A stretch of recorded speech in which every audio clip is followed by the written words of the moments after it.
It's just a debate. Dr. Byakatonda, Professor Mushemeza, Honorable Cherangat, Solomon, Honorable Saro Pendi, Honorable Museveni William, Honorable Kiza Kenneth, Honorable Yonga, Honorable Donald Katariwa. And then I go from there. Thank you, Right Honorable Speaker. Right Honorable Speaker, I thank you for the opportunity.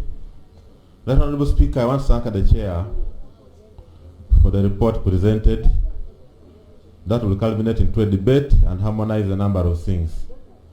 Right Honorable Speaker, I note that there is a commitment to reduce on the debt by 50%. I think that's very important. I think what has disturbed my soul is normally when you have a motion to borrow. But now we want to know what's the strategy and what are those clear indicators that will demonstrate this commitment of reducing our debt burden by 50%.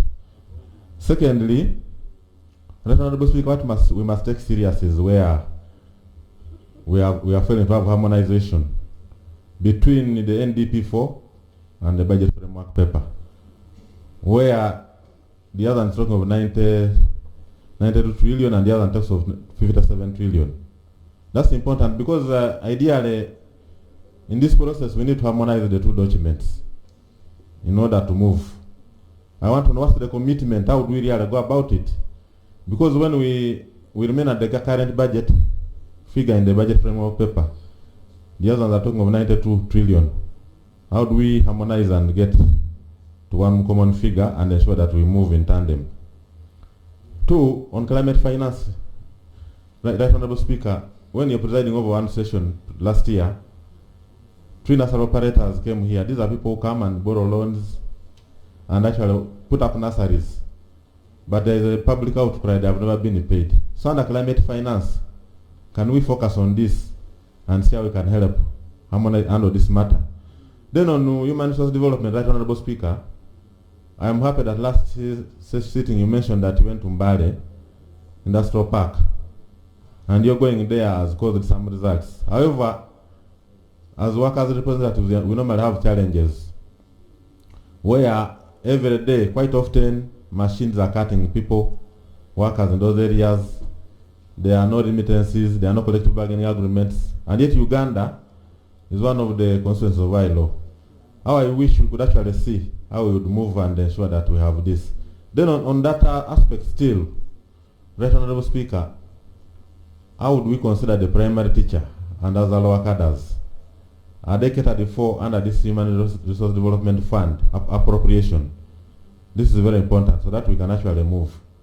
So these are very core issues because we find that already there are gaps between scientists and that's teachers and other workers.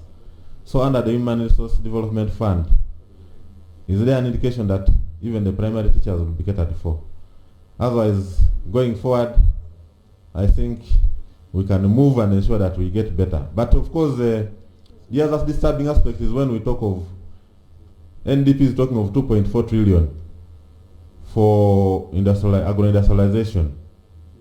And of course, when we talk of import substitution, Right Honorable Speaker and my colleagues, we can only reduce imports by actually producing and exporting through value addition. That's very important. And by so doing, the committee has assured us that they are looking at aspects of research as very important. But we find that institutions like NARO, Right Honorable Speaker, are underfunded.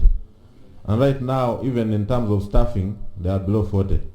And yet, now when you talk of PDM, these people really require quality planting materials.